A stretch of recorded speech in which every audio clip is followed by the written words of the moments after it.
Hello and welcome to the Publicly Challenged Podcast. I'm your host, Luke Oswald, and I hope you join me on my quest for knowledge to become a better public land hunter, angler, and forager. Stick with this and who knows, maybe we will learn something together.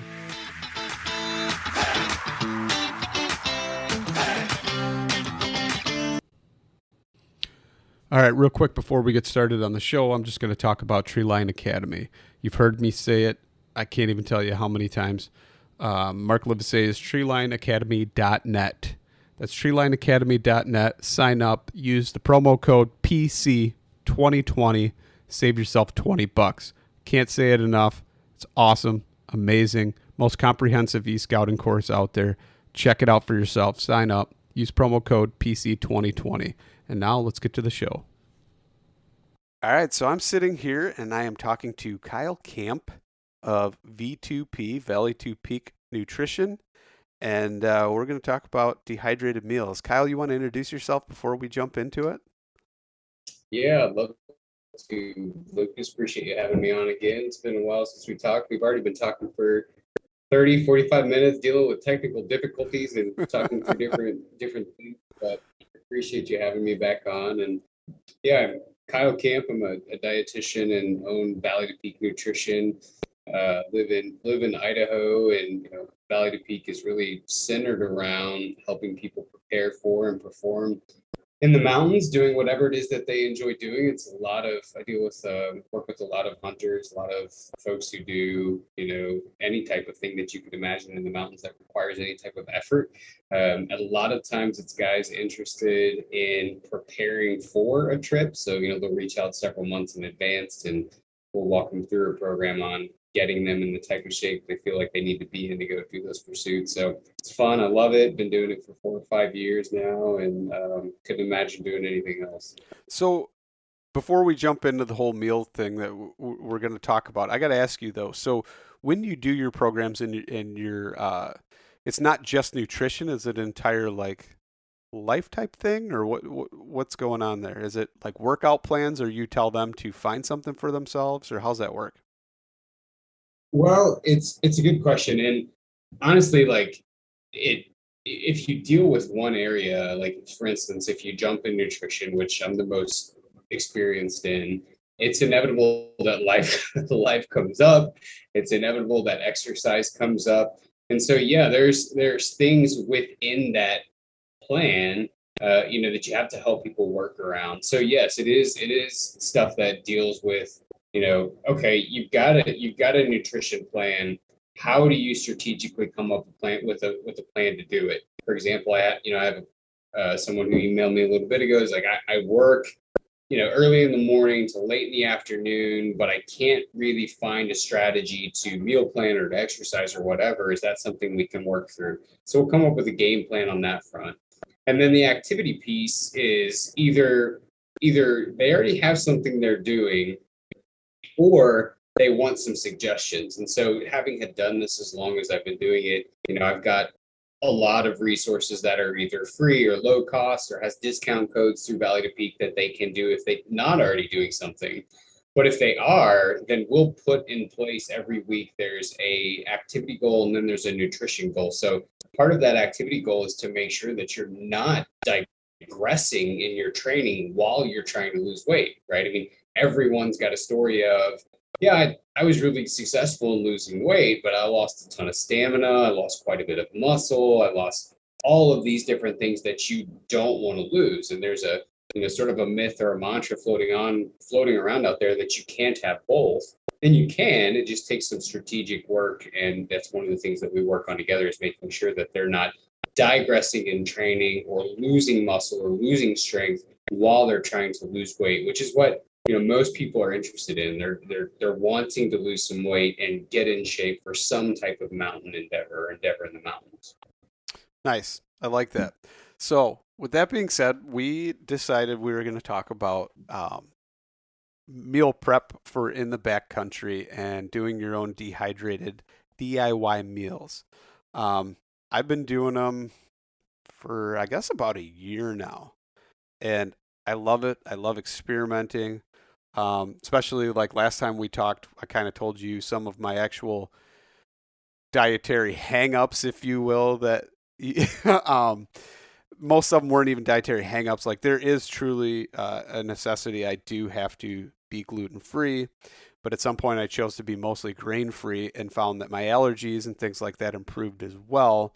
So I try to limit the intake of that kind of stuff, and it's kind of hard when most of your mountain houses and things like that are not only chocked full of sodium and a bunch of other things that, is twice your daily intake of a normal diet, but most of them that, especially that are gluten free, are just straight up rice with whatever or something like that. And so it was something that I kind of wanted to get away from and still be able to have food that I enjoyed and liked, and to be able to have some type of nutritional value. Was that kind of the same for you, but more so just having a great home cooked meal too, or how'd that go?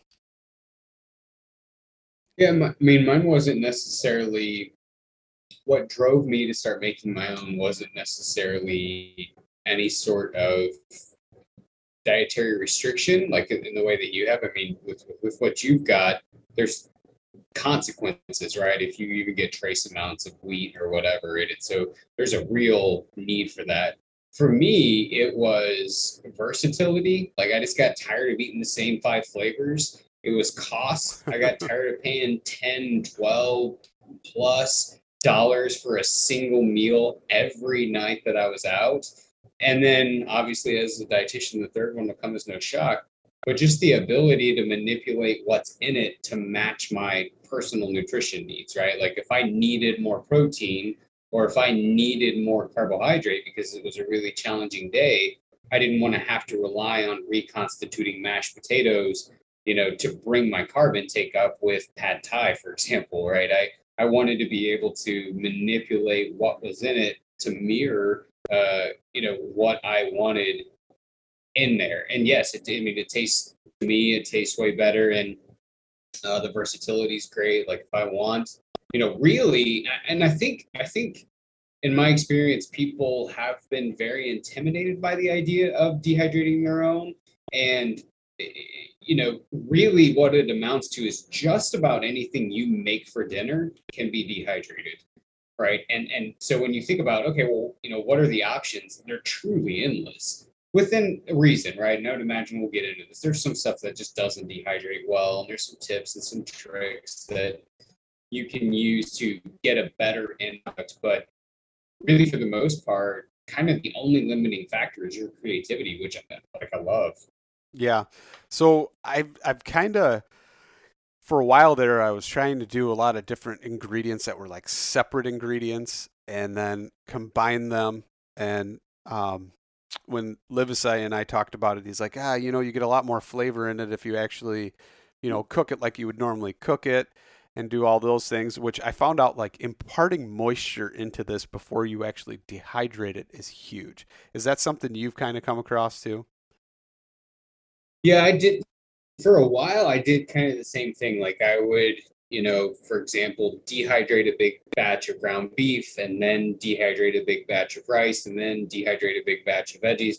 And then I just started cooking it all and then dehydrating the entire recipe. And I think his comments and thoughts on it, just imparting more flavor is definitely true. And then it also rehydrates faster, right? So depending on what you bring back there, you're going to be concerned with how much fuel it takes, right? Like if you try to take pasta back there that's not been cooked or rehydrated, you're going to burn a ton of fuel just trying to cook the pasta or whatever it is. So it rehydrates faster, and then you're waiting less. If it's already been cooked and dehydrated once, when it comes time for your dinner or whatever, it doesn't take as long to reconstitute or rehydrate, which is nice. So the one thing I found was that um, things with like noodles or something like that in it tend to take a little bit longer to rehydrate than other things. Like, have you found anything that was kind of takes quite a bit longer? Yeah, I probably my favorite thing that I make is a elk chili mac, and that takes a little bit longer. The beans take a little bit longer. the little pieces of pasta that I do put in it take a little bit longer. The ground elk takes a little bit longer to fully rehydrate.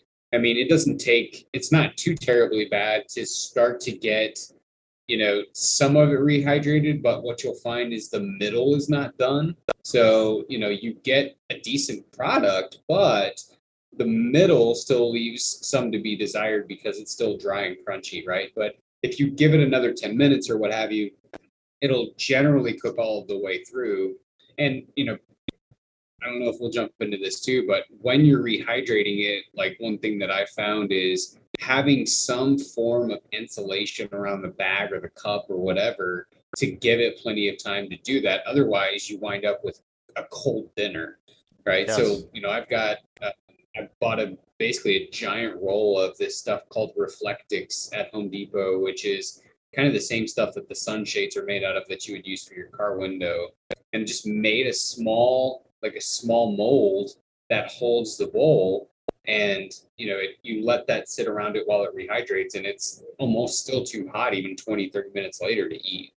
I forgot. That's right. You use a bowl and you pack your stuff in Ziploc bags. Like I went the fancy Yes. route and I ordered bulk and I figured it out. It will last me, and like the cost savings is cheap. Like I think it's less than $1 a bag. The oxygen absorbers are what bring it probably over $1. But if the bigger bulk you buy, the more money you save. And I figured it out. It's going to last me quite a few hunting seasons, like maybe the rest of my life. I'm not sure, unless I start making them for other people too. But No, that is a proud, that may be the better route, but that's too bougie for me. I just, I just throw it in a Ziploc and then just cook it, and yours would probably be more shelf stable, right? So I think it probably depends on, what a guy's doing with it after they cook it. But I will even, I'll make it all, dehydrate it all, break it up into baggies, and then freeze it. I'll leave it in the freezer just to get a longer shelf life out of it. And then, I'll build up a good stockpile just in the deep freezer, and then, pull them out for a hunting trip. And, I like we went on a backpacking trip last month, and I ate some stuff that's been in there for 3.5 years, and it was great. I mean, truly, no exaggeration, tasted like it did the day I made it. It was awesome. So, I know that you can at least get 3.5 years out of doing it like that, and maybe even longer if you take the route that you take. Which it sounds like you vacuum seal and put an absorber in there. So I don't vacuum seal them. I take most of the air out of there, and then I throw in an oxygen absorber per the recommended size.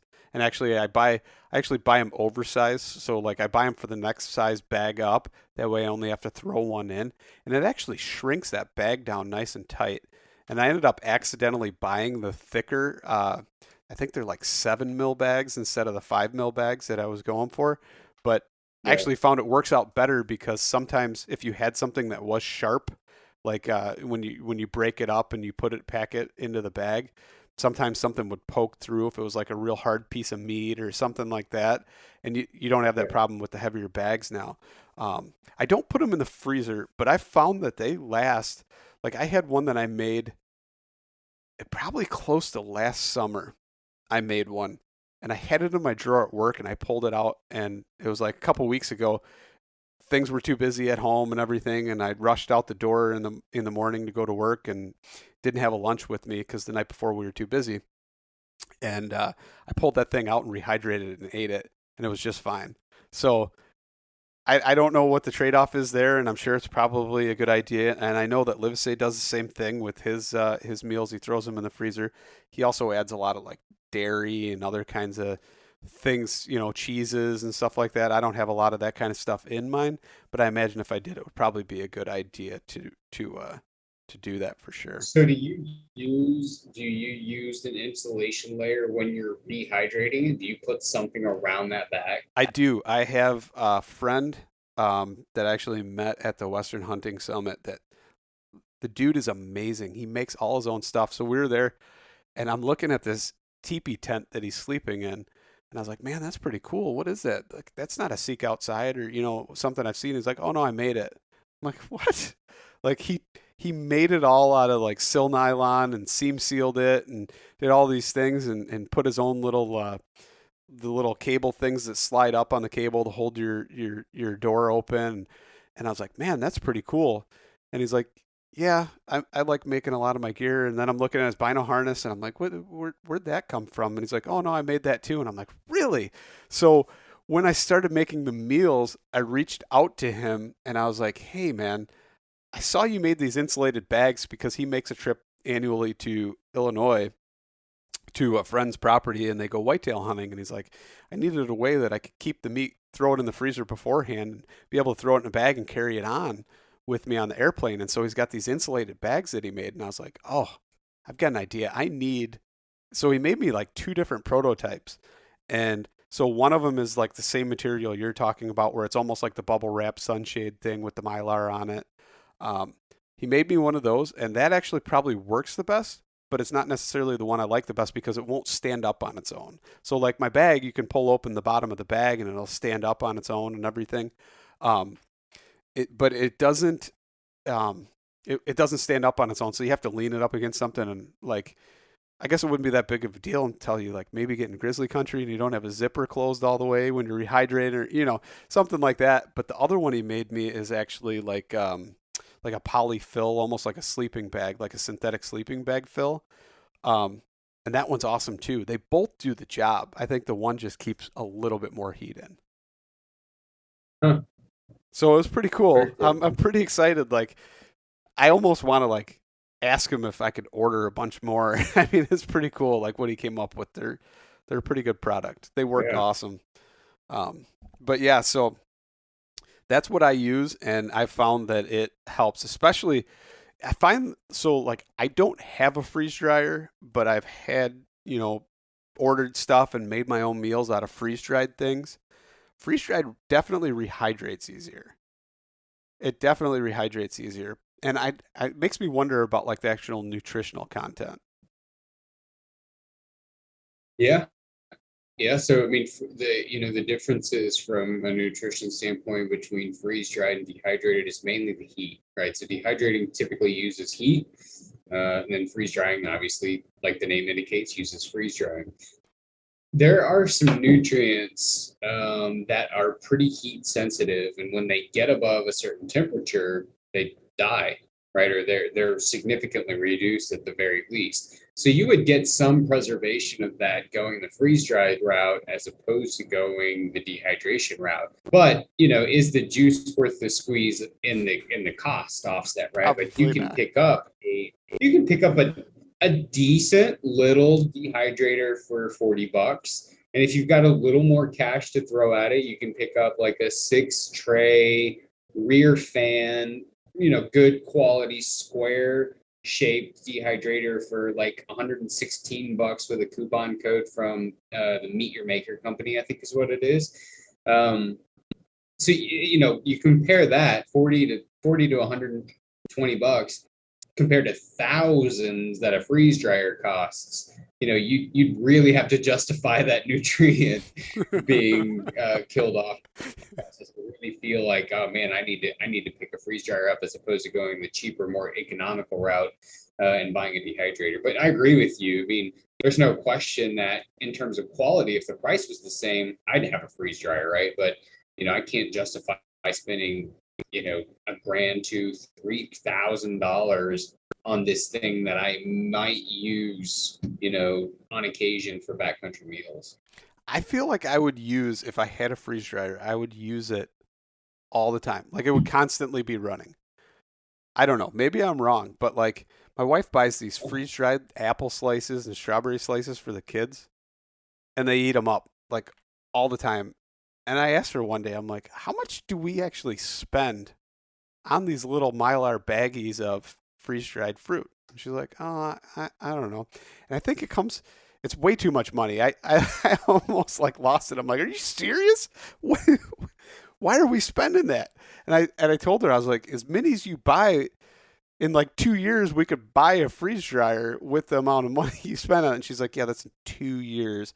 And I don't really buy them as much as you think I do. And I'm like, I don't know. I see one in there every time, groceries come I to the mean, house, but I think an interesting idea, and I don't have any friends that are foolish enough to do this, but an interesting idea would be to like have a co-op, right? Like if you've got 4 or 5 buddies that you regularly hunt with, and everybody pitches in 250, $300, and you've got this sort of community freeze dryer that you guys use, that could be a way to get around that barrier to entry and try it. And, if you had a group that planned well, everybody could easily get their money's worth out of that thing.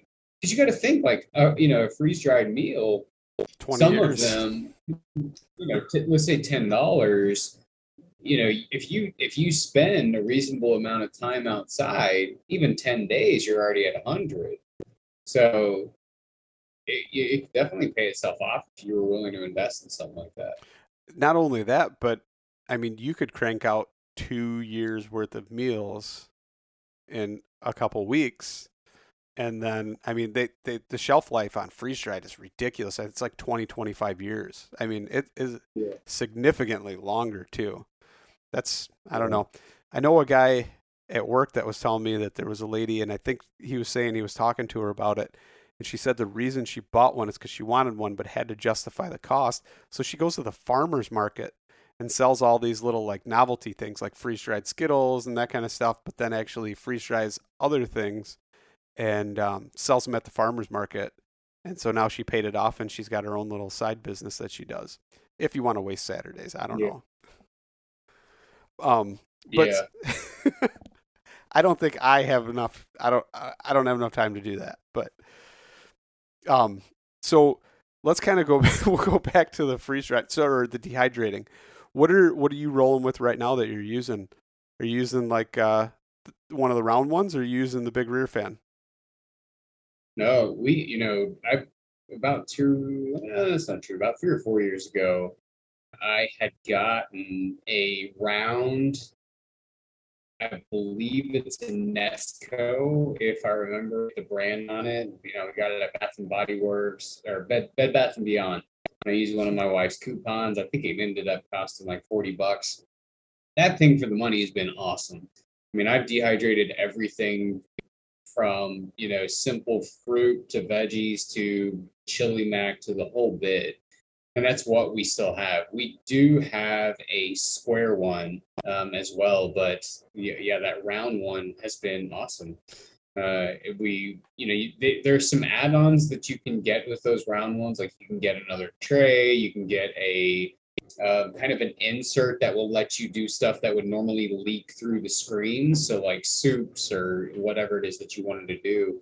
But it's been awesome, and I think a key, like if people are trying to decide, what they should do in terms of buying one, you definitely want one with a temperature control on it, right? Whether it's a knob temperature control or digitally controlled or whatever, you definitely want something that you can manipulate the temperature with, because as you start to get into meat and even rice and noodles and things like that, you have to be able to hit an upper temperature to make sure that there's no risk of foodborne illness as it sits there and dehydrates, because it sits in there a while, right? And if it's sitting at room temperature, and the nerds in my field call that the temperature danger zone, where bacteria is the most prominent and able to grow. So you have to keep it at a certain temperature to make sure that that doesn't happen.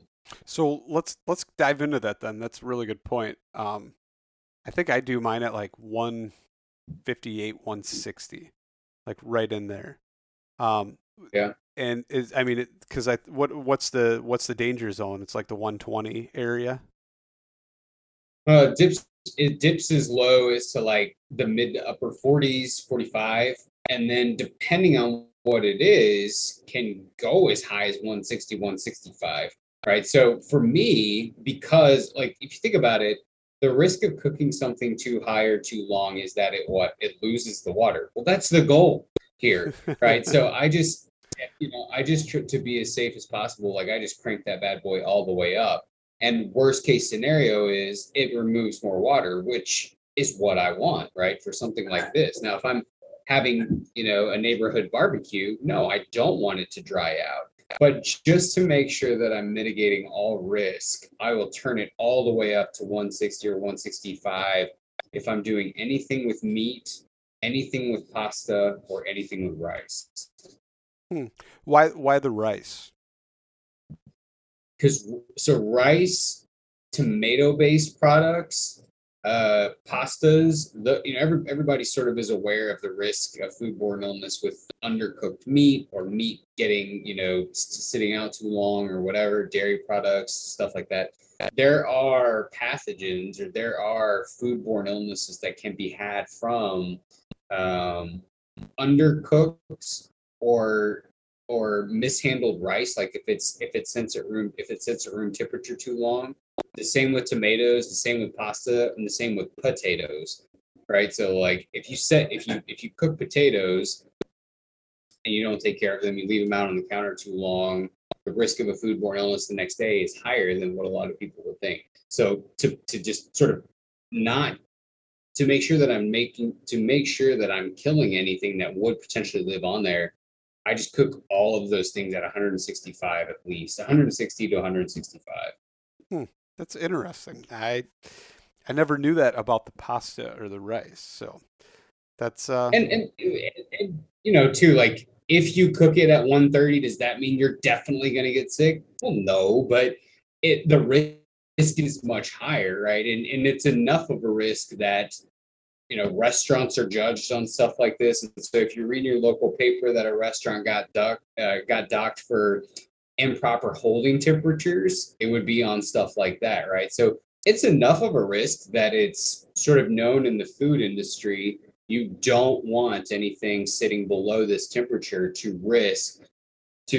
decrease the risk of any type of a foodborne illness. very interesting. Yeah, I totally did not know that about, especially like the rice. I wouldn't think there'd be so do you know what it would be on the rice, or is it just something that's like airborne that gets on the food, or what?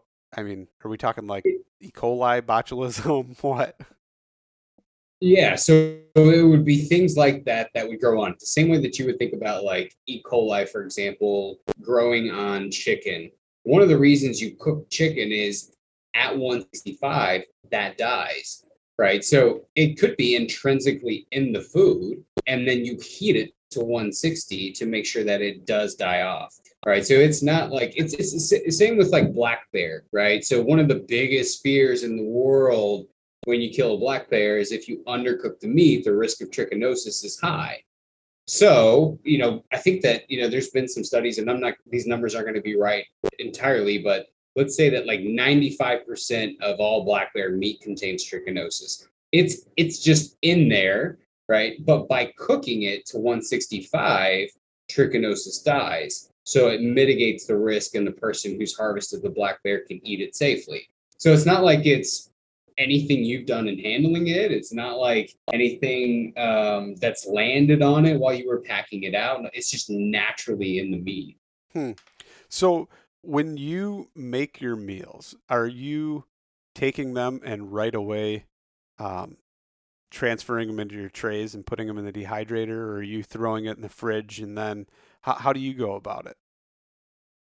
Yeah, so ideally, yes, you would be able to do that, because then right, there's no risk of it being between that 45 to 160. But I also have a real life, and sometimes it doesn't work out that way, right? So what I have done 90% of the time is I'll cook it, throw it in the fridge, and then when I know we're going to be home for a little while, I'll throw it in the dehydrator and let it dehydrate. It's worked fine. It's worked fine. So like with chicken, and this may or may not be something we're going to dive into, trying to dehydrate your own chicken breast is a tragedy. It never rehydrates well. It's crunchy. It's dry. I've never had it work. Using canned chicken and making sure that you break it apart as it dehydrates is one of the best ways to put chicken in a dish, your own DIY dehydrated dish. So it's got something to do with the pressure cooking of the canned chicken by the company and then dehydrating it. So there's no risk there. in terms of pulling chicken breast right out of a crock pot or right out of an instant pot and trying to dehydrate it on site. Just open the can, put it on there, and dehydrate it, and you'd obviously be fine. So I will say that, yeah, never, and I've tried it, never try and dice one up or do anything like that unless there's been some serious moisture imparted in it. So with that being said, I don't use canned chicken anymore, but I do make like a burrito bowl type of meal, and I take Rotel tomatoes or tomatoes that we've canned that have like chilies in them, and put the chicken breasts in the crock pot and put that in until it falls apart to where it's like you could take a fork and just pick out pieces of the chicken and shred it. And I've used that, and that works just as well as the canned. So I don't know if there's something maybe you want to maybe get into that at one point, but that works really well. I'll give it that. I think you ought to market that because man, most of the people I know who have tried chicken breast, it just is really challenging to dehydrate. So what I've not tried is something like pressure cooking my own, throwing it in an instant pot and trying to cook some chicken breast and dehydrating to see what the end result is. And honestly, again, like going back to that, just the sake of ease, opening a can of canned chicken, throwing it on the dehydrator, walking away. Like, if it's down to that or not taking a meal, like I'm just going to crack the canned chicken open and go for it. So you crack it open and you just put it directly on the dehydrator? It's not like you're throwing it into a meal? No, so sometimes stuff like that I will do separate. So it's easy like to make a big thing of red beans and rice. It's easy to make a big thing of like cilantro lime rice with corn in it or whatever. It's easy to make those things. The protein piece is a little more challenging. So in something like that, like if I'm not making a big dish like chili mac, that's everything in. But if I've got a recipe for red beans and rice, let's say, rather than having to deal with the chicken piece of it, I'll dehydrate it separate and then throw it in.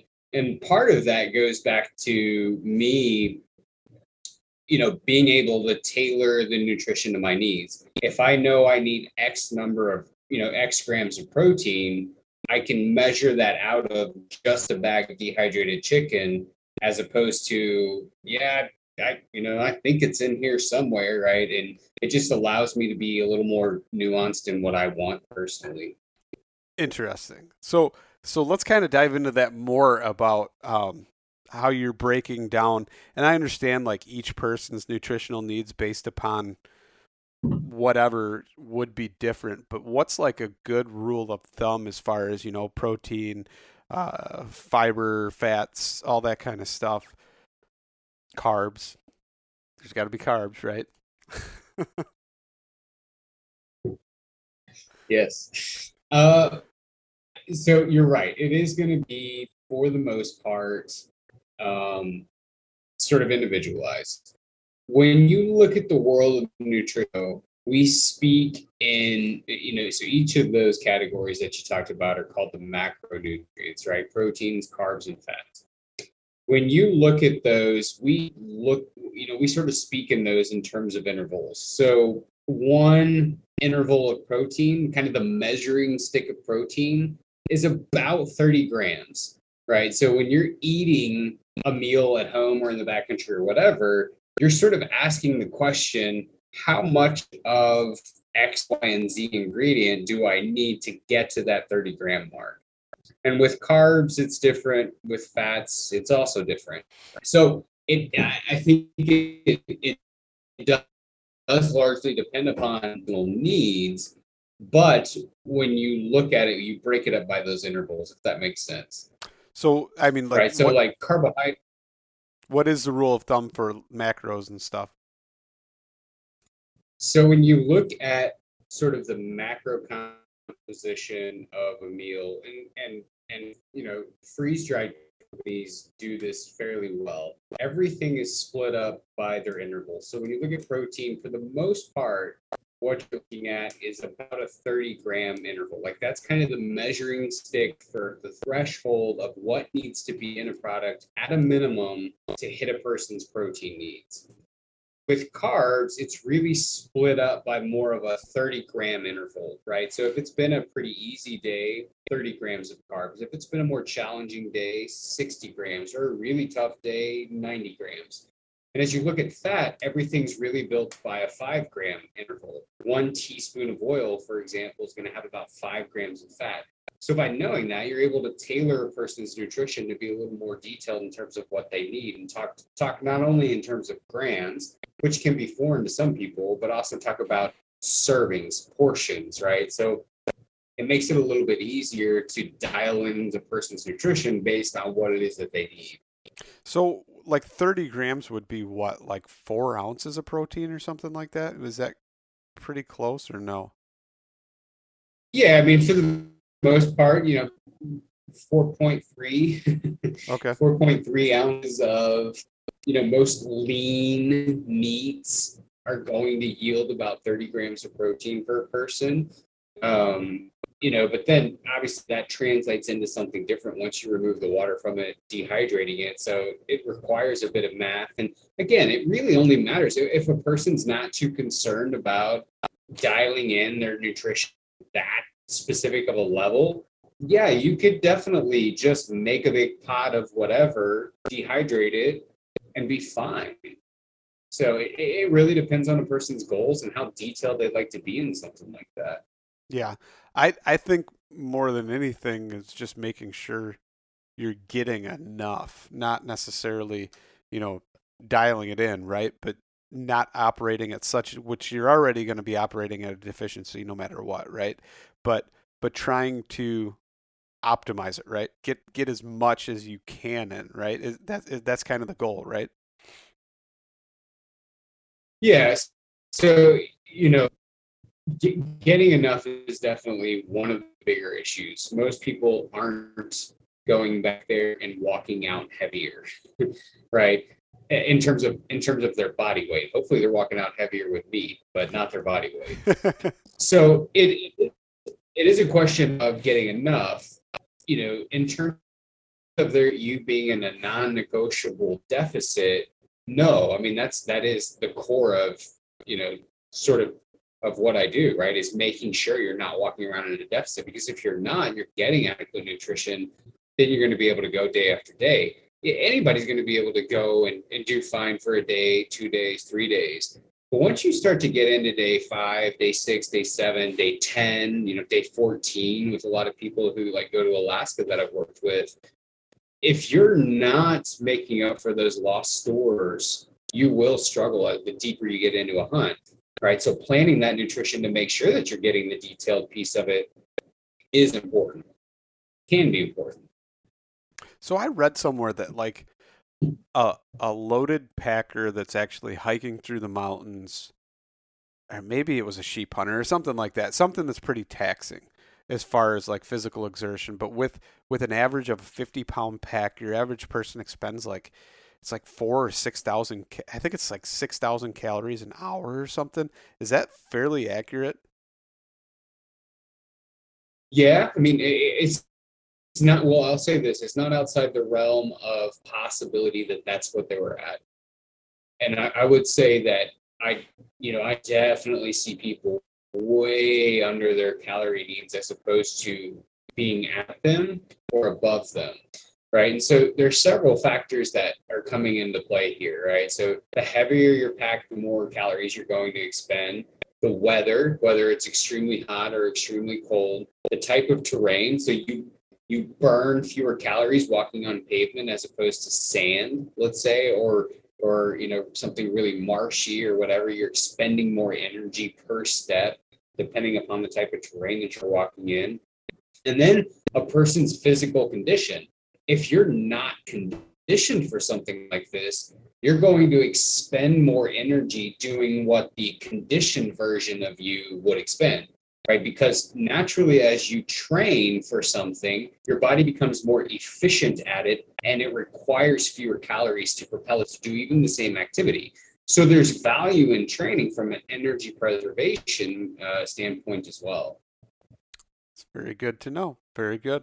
So what kind of meals, I mean, are you making? Are you making all kinds of stuff, or is it like mostly one pots other than the stuff you're adding, protein to the other things, or have you gone like really crazy and extravagant? Like what's some of the things you've done?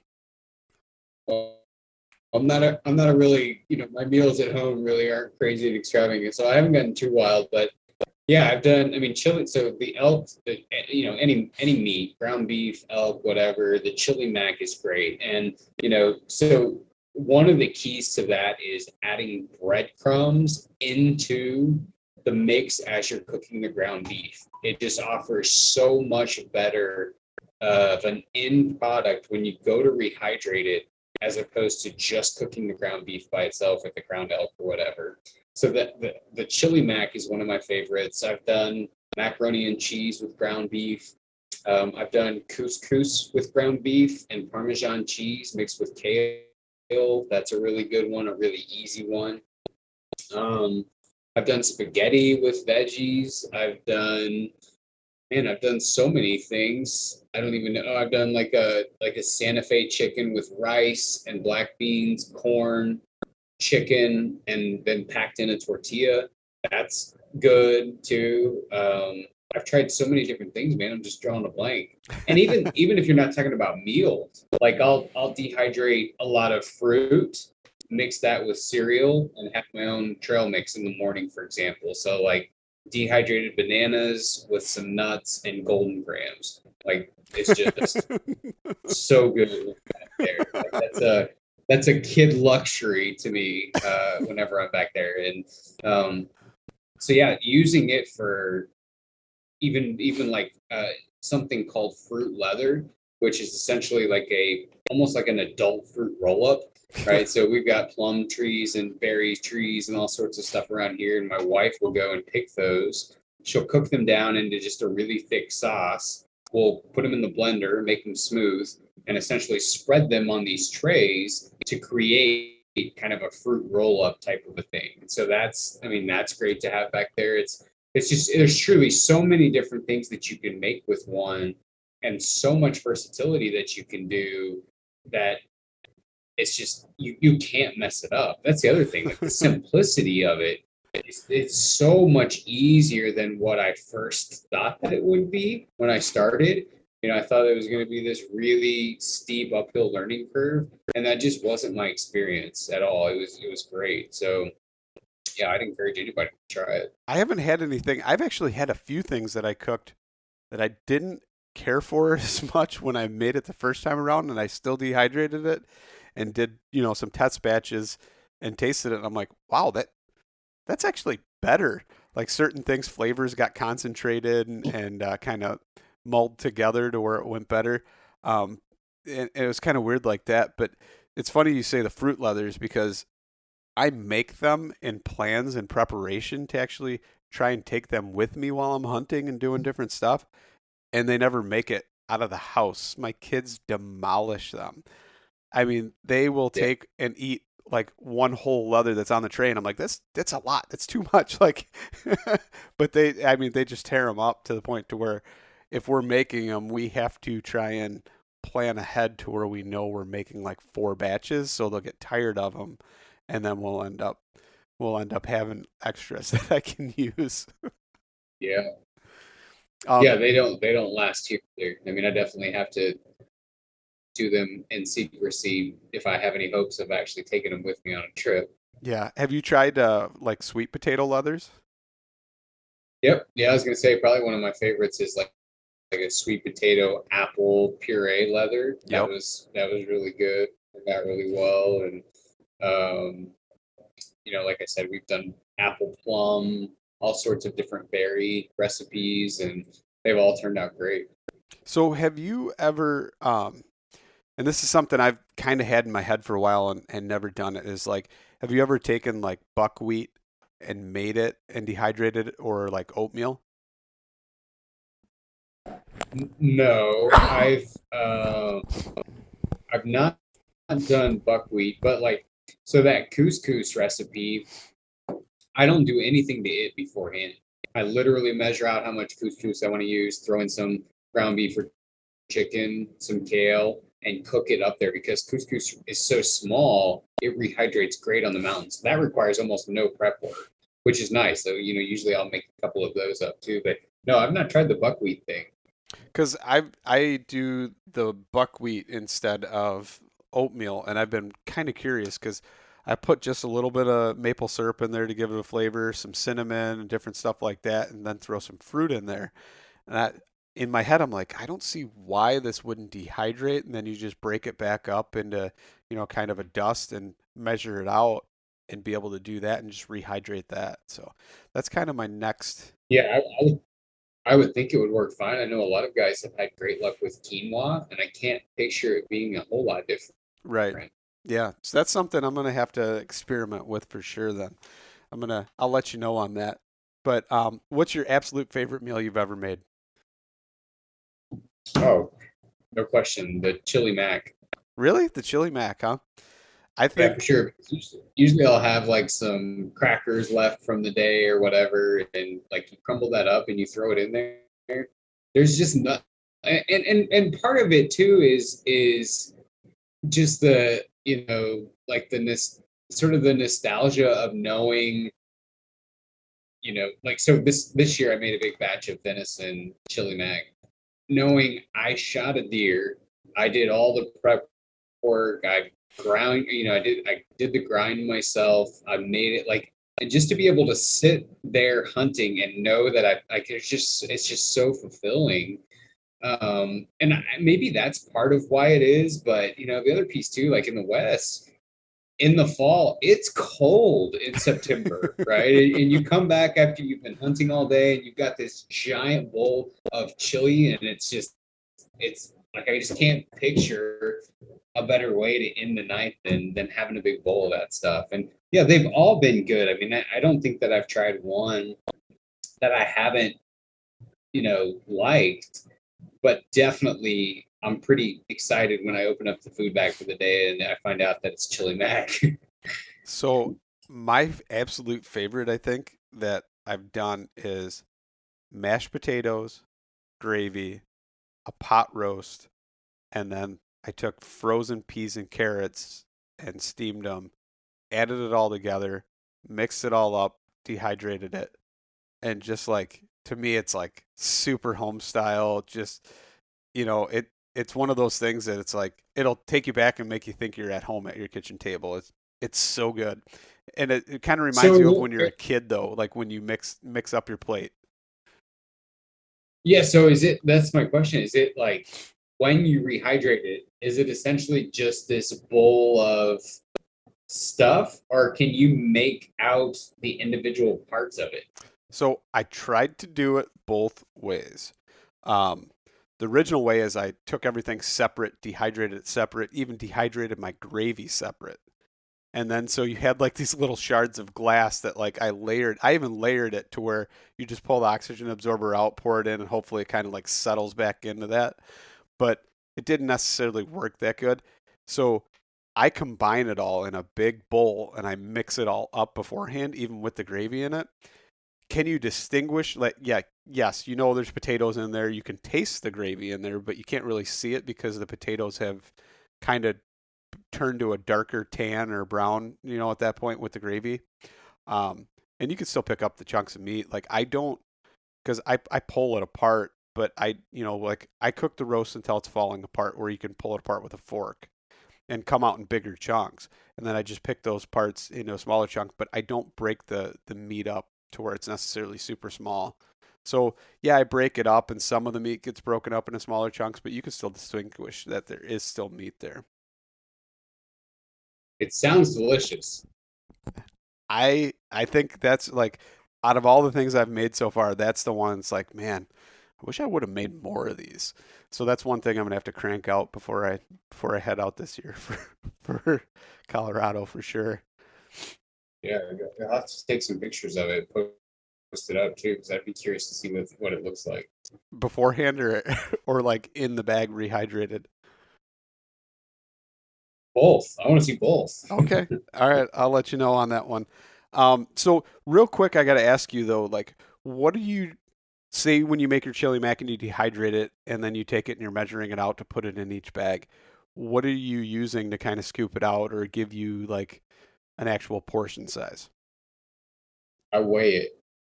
So I after it's all done, I put a giant bowl on a food scale and I weigh it. And I know what's in it because I've done the math on the raw ingredients, right? And all you're taking out is water. So the caloric value doesn't change, the protein content doesn't change, carbohydrate content does, none of that changes.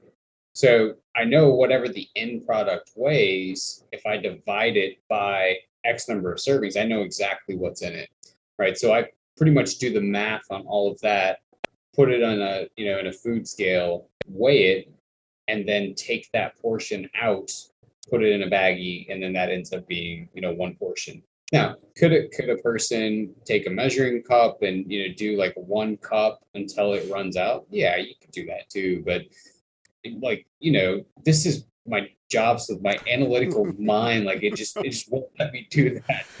I mean, there's and I want that to be clear, like you don't have to be that meticulous. I just am, and I like the process, and I enjoy that piece of it, so I do it. But you could definitely finish the whole product, put it in a bowl, scoop a cup of it out, put it in a baggie, and call it a day. Right? I mean, there's nothing wrong with going that route either. And I will say, it did take me a little time in the beginning to learn, okay, how much of this dry product is going to yield a decent meal, right? Because there's nothing worse than packaging it all up and you get back and you're like, well, geez, this is a kid's meal, not like an actual meal that's going to fill me up and keep me running. It did take me a little bit of time to play with that to realize, how much dry ingredients is it going to make up to fill a decent sized bowl and actually help me feel like I had a good dinner. But once you figure that out, it's pretty much universal. And I'll say the same thing too of reconstituting it. Like there's been a lot of folks ask like, how much water should I use to it? And the nice thing is that you can add as much as you want and then pour it out if you have extra, right? Or, what I'll typically do is just drink it off because again, it's hot water, it's flavored broth or whatever it is that you're cooking. So it still tastes good. And it's nice to warm up to before you actually dig into the meal. So, like, I've found some meals it works great, especially it seems like a pasta type meal or something like that. Um, 1 cup with a measuring cup is pretty decent portion. But Yeah. there's some other things that I've done that I'm like, man, that is not enough. Like, for instance, the roast. I did 1 cup of that, and I don't know if it's just because the potatoes don't rehydrate to the same texture or something. I'm not sure on that, but that did not seem like enough. Or maybe it was just in my head and it actually was enough and I just liked it so much. The inner fat kid in me was yelling out, I want more. I don't know, but Well, but you bring up a really good point because like if I were to take that same cup and scoop out the couscous I mentioned, the lid would blow off my container. I mean, that entire container would fill up with couscous. I mean, that stuff just fluffs so much. So you're right. It's definitely not a universal one size fits all that you should just be scooping out a cup and hoping that it works. So it does take a little bit of time to play with, but once you know that ratio, once you know, okay, this recipe calls for this much dehydrated food and this is a good portion, you're set, right? I mean, you're sort of have done the work and then you're able to know that from that point moving forward and you can plan accordingly. no, I like that. Maybe I'll have to nerd out and next time weigh all of my ingredients beforehand and break it down into the macros and see. I'm probably not going to do that, but I It would might. be, I mean, it'd be interesting to, at the very least, to see how, to see how well you do and if you recover better and things like that. If you had a certain number in mind that was tailored a bit towards you in terms of calories and then the different macronutrients, it would be interesting just to see if you felt better. I might have to do that now. I don't know. We'll see. But I appreciate you coming on and talking about meals. I always love talking about food. That's the Midwestie in me. But no, it's been good, and I appreciate it. Before we go, you want to tell everybody one more time where they can find you and reach out to you if they need help or anything like that? Yeah, I appreciate you having me. It's obviously I love nutrition, and I don't get to talk about this piece of it much, so it's been fun. And again, yeah, I appreciate the invitation and the idea. So you can find me on all the different social media things. It's V2P Nutrition. So it's V and then the number 2P Nutrition, and V2PNutrition.com. And yeah, if you have any questions, I'd be more than happy to help. All right. Well, I appreciate it, and thank you for coming on and talking. My pleasure. Thanks, Luce.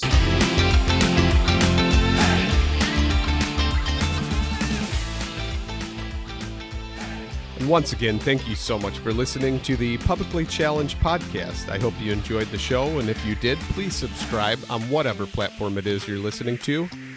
Also, if you could leave a review, that would help us out. And you can check us out on Instagram or at publiclychallenged.com. And once again, thank you so much for listening to the show.